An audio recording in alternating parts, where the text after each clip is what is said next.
Yo, what is up? Welcome into the show. You know what this is? Sentell is live on Facebook. I'm your host, the sensational Sentell Whiteman, aka Mr. No Days Off, aka the One Man Dynasty. Lots to get into on this Q&A Monday live on Facebook, also known as Overreaction Monday. We are kind of dissect and get into what we saw over the weekend. This is your show. I just like to sit here and wait for the comments and the questions, and then I kind of tag along and pick up where you guys track whatever track you guys put me on. I kind of go from there. I do a little talking before I get some questions and talk about a few things that happened over the weekend. Obviously, we can talk about the national championship is now set. Ohio State Buckeyes versus the Notre Dame Fighting Irish next Monday night in Atlanta. So down in the Mercedes-Benz Dome. We could talk about yesterday's NFL wild card weekend. The Bills over the Broncos. The Eagles over the Packers. And then last night's game, a really good ball game last night. The Commanders, the 6th seed, upset the 3 seed Tampa Bay Buccaneers 23-20. Excellent football game. I thought Jaden Daniels was brilliant last night. He made so many off-strip plays, and in the time the pocket was collapsing, he was getting outside, escaping. Terry McLaurin showed up last night. De'Ami Brown, who's been in the league for several years now, had probably his best game as a professional. Forget playoffs. His best game ever as a professional that I can remember. He was sensational. He had a touchdown, about 6 receptions. He was good. Defensively, forced a huge fumble late. Being down 17-13, they get a fumble from Bate, and then they capitalize on that drive and score a touchdown to Terry McLaurin to take the lead and win the game, ultimately on a game-winning field goal. And I'll tell you, we always talk about these kickers, and it's true. I mean, I don't trust kickers, college or NFL. If I see a kicker out there, I am not feeling good about my chances if I see a kicker stroll out there. And that guy was nervous. Did you see the mechanism? They kept trying to just put his helmet on, take his helmet off, put his helmet on, take it off, put his helmet on. And he looked shook. And then I'm thankful he made the field goal. I don't know if he could have took it mentally to miss, because he was just a wreck before the kick, and he hit the upright and it went through. But man, that guy looked shook for a 37-yard field goal attempt. He got it in there, but again, I don't trust kickers, man. I hate to have a game on the foot, the foot of a kicker, man. A pressurized game like that. That guy was on the street a few weeks ago, and now he kicks them into the divisional round where they will take on the number 1 seed Detroit Lions. Antonio Belcher, quick question: the NC on your cap, nightcap, nightcap. This was a gift to me. I don't thank my homeboy for getting this for me. We both like Nightcap podcast with Ocho and Unc, man. So yeah, he got that for me. So I'm sporting that today. Definitely a big supporter of the Nightcap podcast with Unc and Ocho. I want to create something like that, kind of like that here. If I can find me a running mate to do that with, that's the kind of environment we want to create. We want to talk about the sports and then just kind of go off in out various lanes and just talk about all kind of different things in this hour. So that's what I want to kind of create here. So I'm counting on you guys to get in here and give me some content. I need the content. So that was last night. Talked about that game last night. The Eagles, Jalen Hurts, man. Jalen Hurts had like 130-yard passing yesterday. Saquon was Saquon, but then that passing game looks horrendous, man. My only concern with the Eagles is that passing game. I've been saying this. Jalen Hurts can go through stretches where, man, he can't do anything right in the passing game, and I don't know what that was yesterday. A.J. Brown, 3 targets, 1 catch. Got plenty of cardio in yesterday. I know that guy's in tremendous shape. He ran a lot yesterday. Him and Devontae Smith. Them guys did a lot of running yesterday. Mostly AJ because he didn't have a one catch. Um, they got to get that shored up. And I don't want to see next week they'll play the Rams or the Vikings. Um, I don't want to see Jalen Hurts, if they have a good game, come up there and do like he did a few weeks ago when we was killing the passing game and AJ went on a rant, and then he goes up there and that's what y'all want to see. Like he's been doing this all year. Like you've been lighting it up in the passing game, man. Stay humble. Because you've not been lighting it up in the passing game. And that yesterday will not work against the better team. So even the Minnesota LA Rams who can put up points, 22 points. I don't care what Dan Orlovsky tells you. I know Green Bay has a good defense, not elite. I've seen teams move the ball against them. I just saw the Bears move the ball against them 2 weeks ago in the cold weather and inclement weather. So I don't want to hear that. Kellen Moore got to do a better job of calling plays, apparently. And that may be something to that because he was the Cowboys OC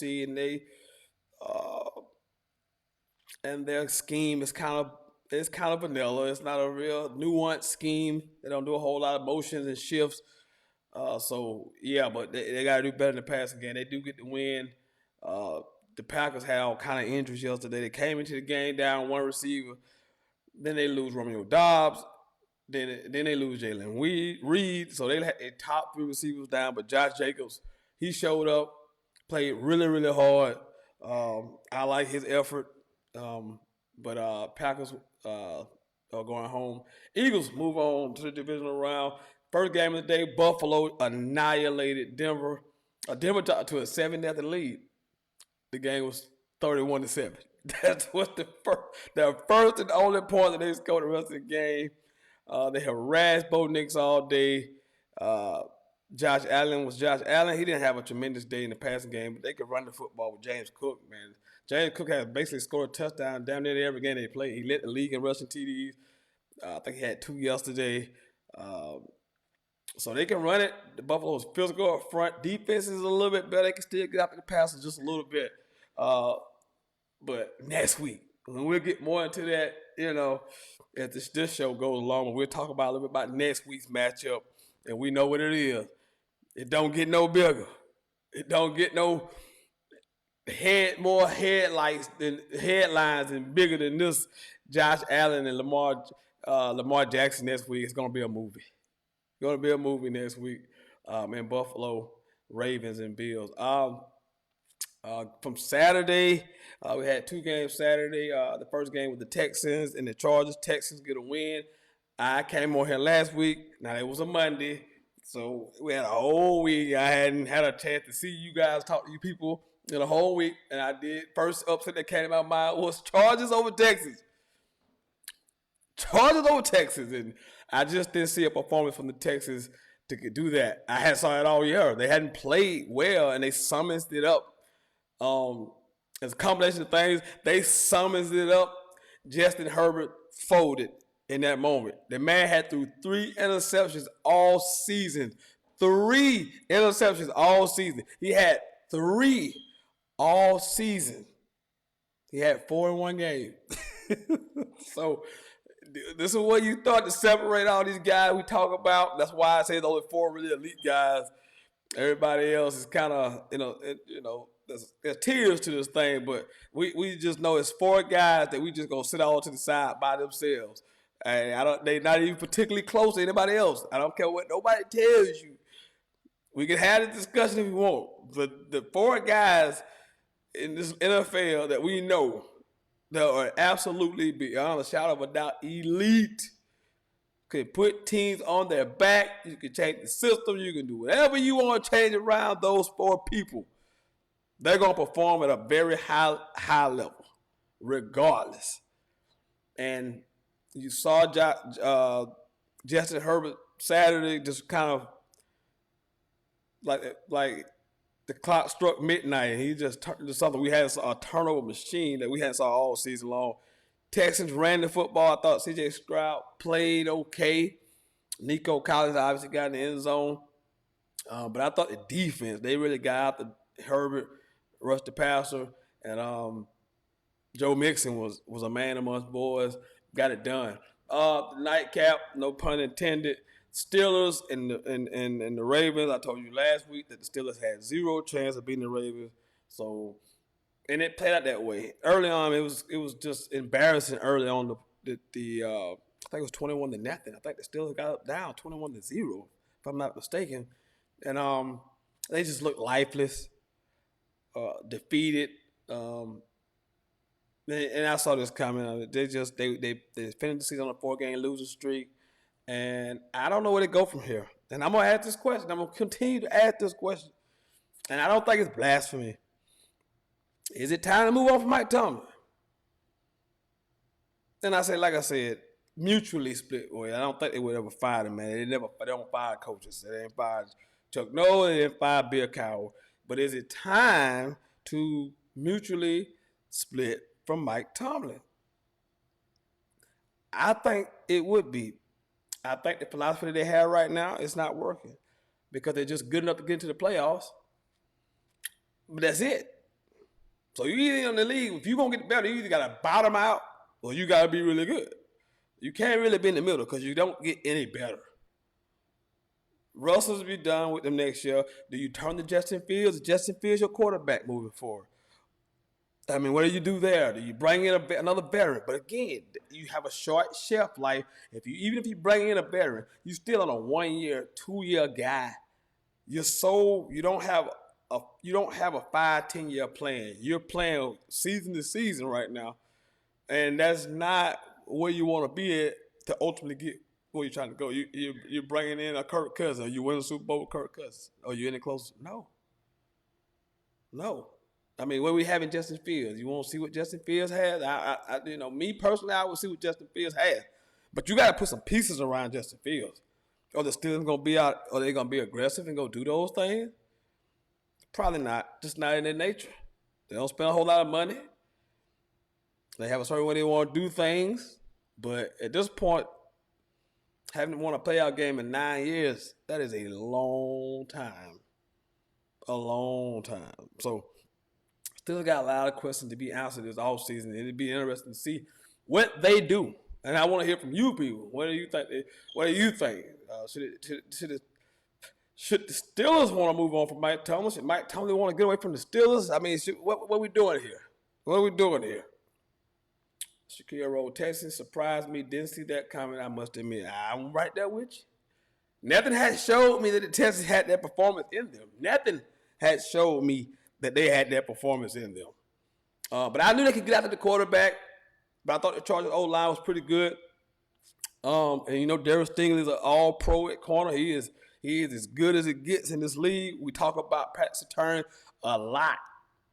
We talk about Pat Surtain a lot, but I was surprised at that Texans performance. And if they had kept feeding Joe Mixon, that game would have been over with a lot earlier than what it was. They were down 6-0 for a long time. The Chargers just couldn't do anything offensively. So kudos to them. Hats off to them. D'Amico Ryan come up with a defensive game plan that he did. C.J. Stroud, who hasn't looked good all season, played a pretty decent game. I ain't going to call it great, but he did enough. He didn't turn it over. I think he had one pick. He had one pick. I take that back. But when the other guy throws 4, you throw 1. That's a plus. That's a +3. So we'll take that. So I just see that coming. Since you're a 49ers fan, you might want to ask if it's time to move on from Kyle Shanahan for not getting the job done eventually also. I mean, we can have the conversation, but it's not the same conversation. I mean, you can have that conversation. Do you want to move on from John Lynch and Kyle Shanahan after they just made the Super Bowl 2 years ago? Well, what are we doing here? I mean, you can say you're disappointed in the season that they had.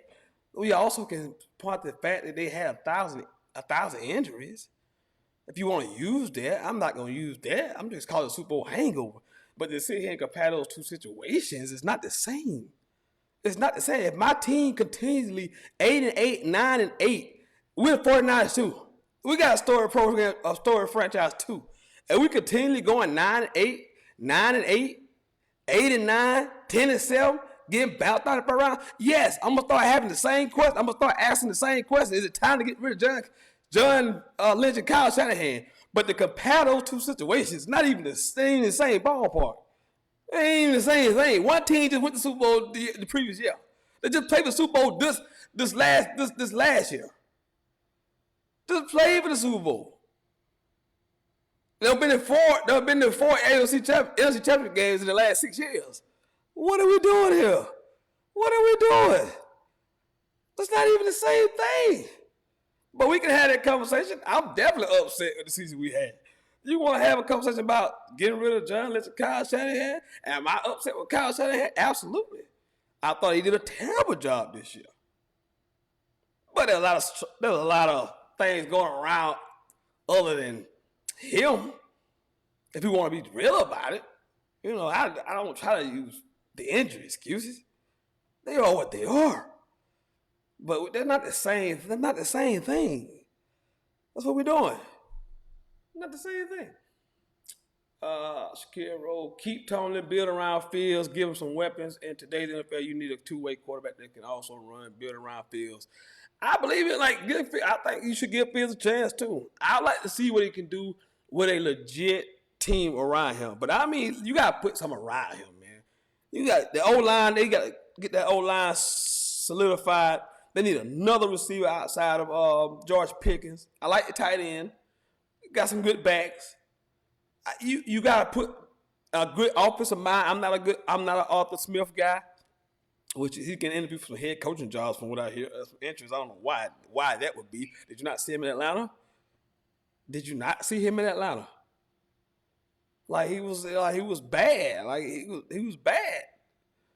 But I like to have an offensive mind. I love what Washington did, bringing in Cliff Kingsbury. That's brilliant stuff. I love Joe Brady being in Buffalo with Josh Allen, Todd Monken. You look at these guys, they're elite quarterback, but they also have great play callers, great offensive minds that can hide and mask some of their weaknesses with great play calls, formations, all this other good stuff these gurus come up with. But to have an Arthur Smith running your offense with Justin Fields, that don't work. Be creative. Go outside the box. Go to college rank. Pull a head coach with a great offensive mind and make him OC. Go find you a great OC down in college. Just like Todd Monken came from Georgia. Now he's at Baltimore. But you can't run it back with Arthur Smith and Justin Fields and think that's going to make a difference. I just want to see the Steelers be aggressive, and they just haven't shown the nation that they'll be aggressive. I told you better, the players play the game, not the coach. Pieces, one offensive threat, a receiver. Yeah, you need a receiver opposite George Pickens. You do. You need a receiver. But it's so this notion that but if you bring the coach back and you're not gonna make any moves, then what are you doing? He can only get so much out of what you got around him. And if that's a ownership and a head coach clashing over personnel, over bringing in pieces, then why? Why waste it? Then what are we doing? He might well move on. If I can't get the requisite pieces in here to make this work, when you had a Big Ben and you had all them talented players and the Heath Millers and the San Antonio Holmes and all those great players, and then defense, he was loaded. Troy Polamalu and James Harrison and Ferry and Foote. You was loaded. These teams ain't stacked like that. So if you come up with the same team and the head coach, you think you're going any further? No. Even if you get it's just too many pieces that you need. Fields would have done more with what Chicago has now. I don't think he's gotten a really fair share with weapons. I agree with that. And the offensive mind. You can't forget the offensive mind. You got to put these young quarterbacks now that's play more of a college-style game with these innovative offensive coordinators. You cannot continue to put these guys with the archaic OCs, man, that know how to play only one style of play. You got to be able to get creative, get innovative with these coaches, and a lot of them guys are coming from the college. You look at Todd Monken, you look at Cliff Kingsbury. Guys came from college. Joe Brady was at LSU. I mean, so you got to get Pat Mahomes has Andy Reid. We get that. We get that. And I think you look at those teams that have those quarterbacks and those great offenses. Look at the offensive coordinators. Look at the play callers. I mean, you can. I mean, you look at it. They got that. Those guys have got some really good offensive minds behind them, putting them in great positions to be successful. So you got. We mentioned all the playoff games, so we have the divisional round is set now. We're waiting on tonight's game. Obviously, the Rams and the Vikings will complete wild card weekend. The winner will take on the Eagles. That game will be played in Glendale, of course, uh, because of what's going on in LA right now, which is let me send out prayers out to all the people in LA right now. That is a terrible, terrible thing that's going on, and I just hope that's not arsonist, but looks to be the case. Again, I just don't know why we have this so much evil and hate out here in the world. But let me transition back to the sport if I go on a little if I get on a little tangent. So waiting on the Vikings and the Rams tonight to finish the wild card, and then we'll have the division round set. With the matchups are mostly set. Bills and Ravens will be the headline this week. There's no question about that. The only thing, America, that I hate about this matchup, the only thing I hate about the Bills and the Ravens matchup next week is that I got to hear Tony Romo for 3.5 hours. I wish I didn't have to listen to Tony Romo for 3.5 hours. This game needs Greg Olsen. This game needs him so bad, but they work on different networks, so that's how that go. AFC is traditionally a CBS product, and NFC is usually the NFC. So, you gotta listen to Tony Romo. And man, he started off really good, but man, it's getting worse and worse every week. It's getting worse and worse by the week. But man, I'm so looking forward to the Ravens and Bills matchup next Sunday. That's gonna be tremendous. Houston goes to Kansas City. Tampa Bay Washington will go to Detroit, and then, like I mentioned earlier, the Eagles will take on the winner of Minnesota and LA tonight. After seeing Sam last week, I've got zero faith in him tonight. Taking the better quarterback, that's been the trend this weekend. So you're taking Matthew Stafford over Sam Darnold tonight. That Detroit performance from the Vikings a week ago really scared me too. It really opened my eyes a little bit as well. Is that the real Sam Darnold? Is that the real Sam Darnold that we know? We know what Matthew Stafford is. In these moments, we've seen him play really well in these moments. Now he'll turn it over. He'll give it to you. But if I had to pick somebody, I'm definitely gonna trust Matt Stafford over Sam Darnold in this spot. Minnesota has been the better team all year long. Home field is irrelevant now because they're playing a neutral site.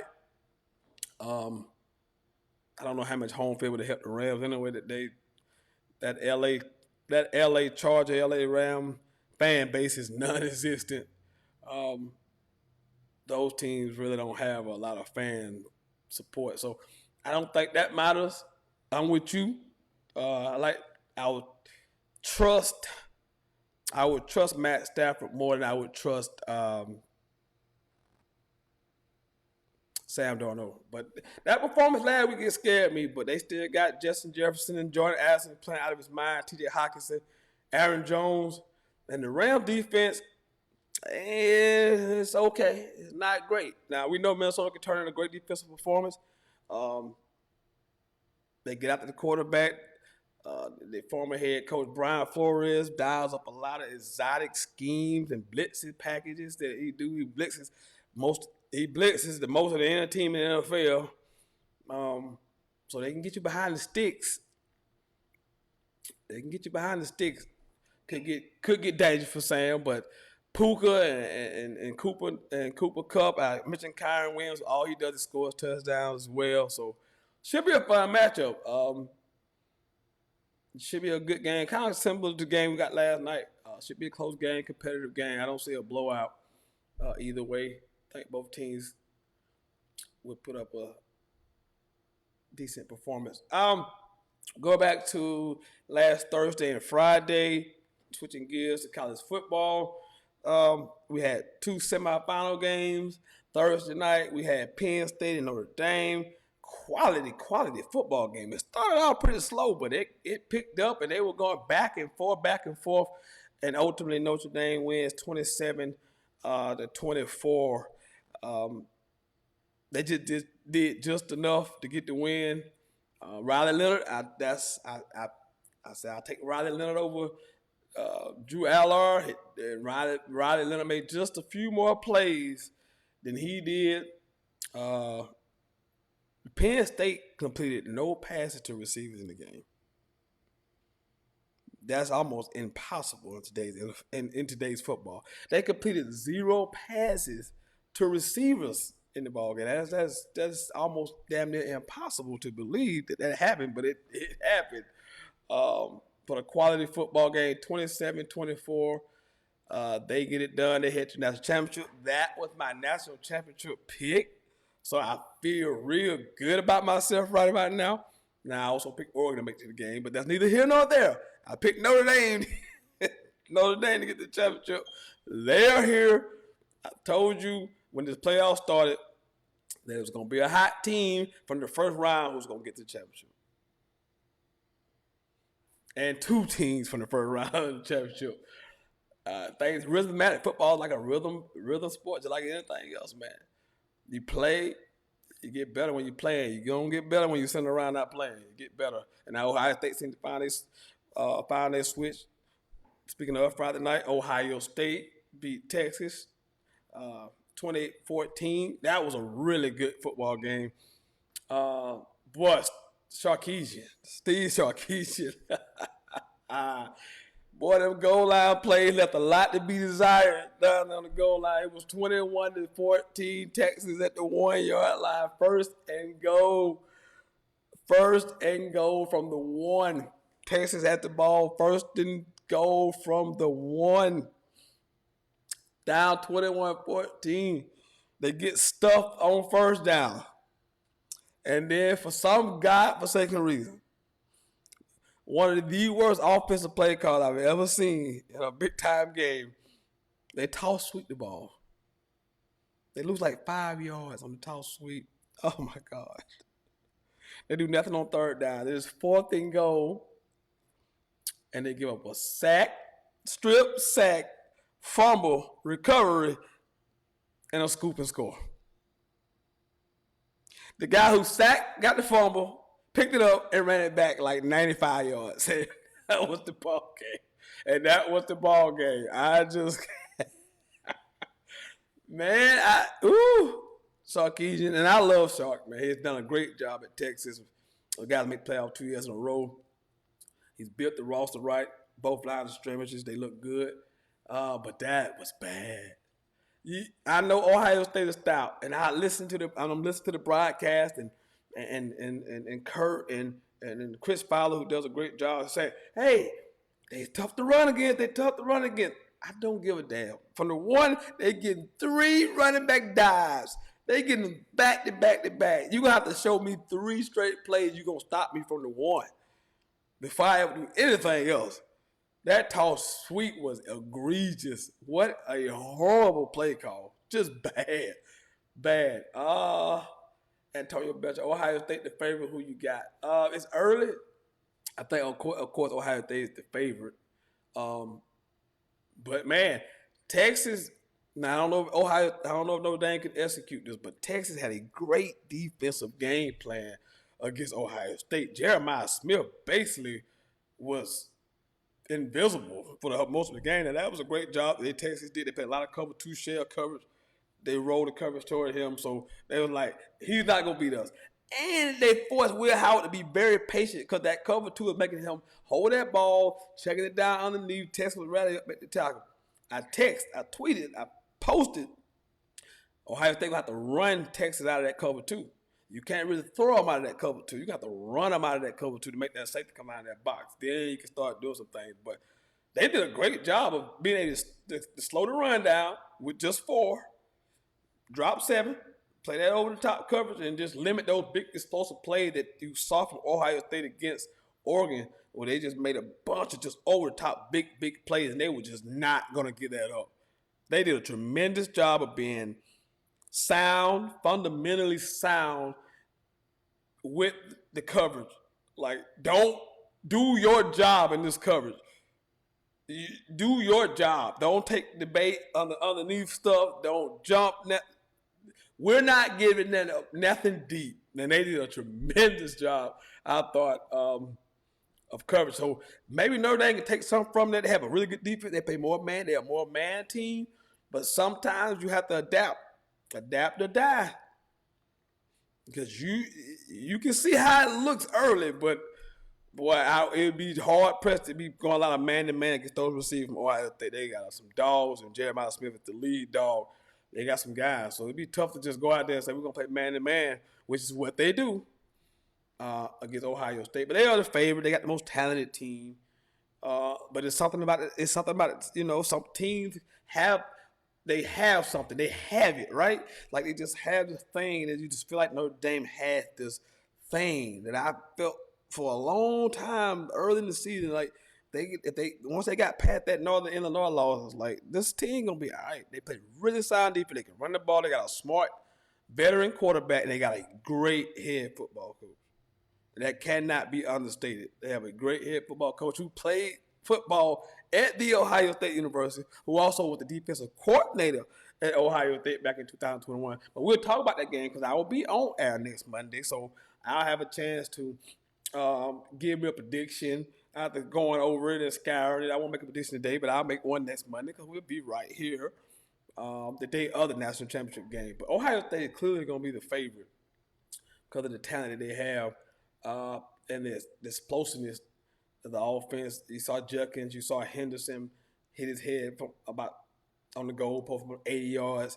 We think Texas going into halftime 7-7, and boom, 80-yard like screen pass to the house to Trayvon Henderson.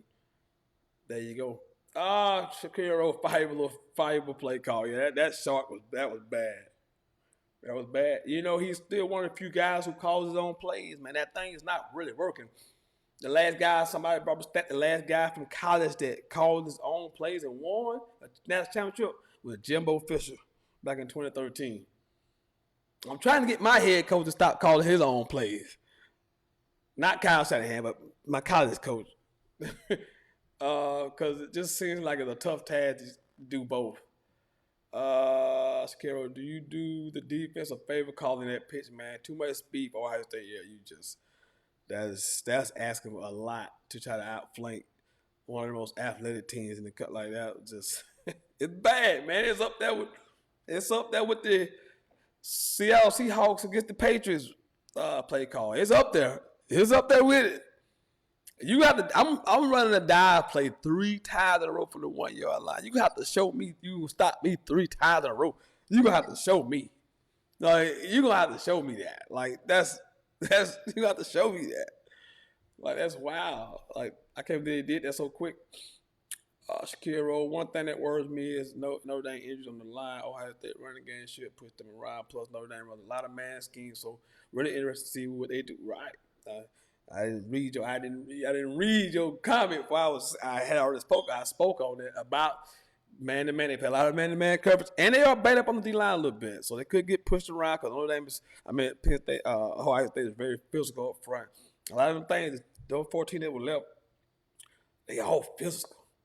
They all physical in the trenches. When the game is won and lost, they all were physical teams in the trenches. And that's one thing about those 14 that make the college football playoff semifinal. Those teams are physical. They physical. They got pass rushers. Some of them got great corners. I ain't gonna say Texas didn't have a great, but them guys were disciplined as hell. So, Friday night, I love the game plan. They're like, we're not gonna give up nothing deep. We're gonna make you nickel and dime us all the way down the field. And what happens is the quarterback gets he pressing, and you saw it. You saw Will Howard getting so aggravated because he couldn't take the deep shot, and he was just, he flustered because they want to hit these big top shots over the top. That's what they want to do. But that's what they cover two is designed to do. Like, okay, we're gonna make you be patient and work your way down the field. We believe that you will make a mistake or force a pass before you get to the end zone, doing it this way, than us possibly going in to man coverage and giving you some potential explosives down the field. So I just thought that was a great game plan from Texas. Hopefully Notre Dame pick some pointers up, or maybe they're going to stick to what they know. But I hope they got some guys who can hold up back there, because I'm telling you, that'll be a tall task to ask of any secondary trying to hold up against those receivers from Ohio State. So, yeah. So, anyway, if you guys just getting in, welcome to Sentell. We're live on Facebook. This is Q&A Monday, also known as Overreaction Monday. I'm your host, the sensational Sentell Whiteman, a.k.a. Mr. No Days Off, a.k.a. the One Man Dynasty. Talked about the NFL playoffs yesterday. Didn't get specifically into all of that.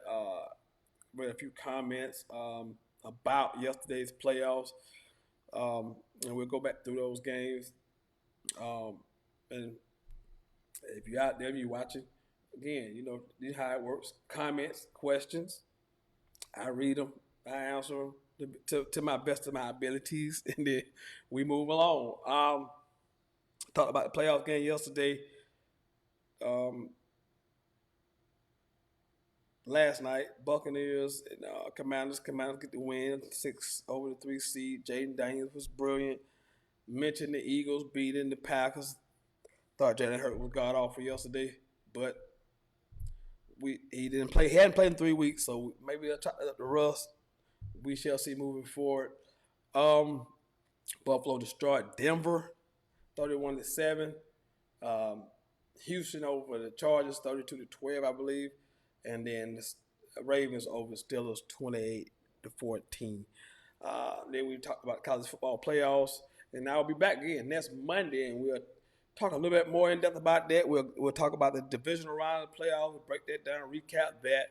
We'll also, and I'll give you my prediction for the national championship game, which is next Monday night in Atlanta, Ohio State, Notre Dame. So with that, I am going to exit stage left today. Looks like a light show. Not a whole lot going on in the comment section. But if you're watching, as you did watch, like, share the show on your wall and like, so we can get some more content and get more viewership. So that's what we're striving for right here on the Best Damn Sports Podcast, period. So with that being said, I'm gonna get out of here, and I will see you guys on next Monday at 12 again. We'll do this all over. Q&A, Overreaction Monday. We'll break down the divisional round, and then we'll look forward to the national championship game next Monday. So with that, I am out. It has been fun. I will see you next week. Peace.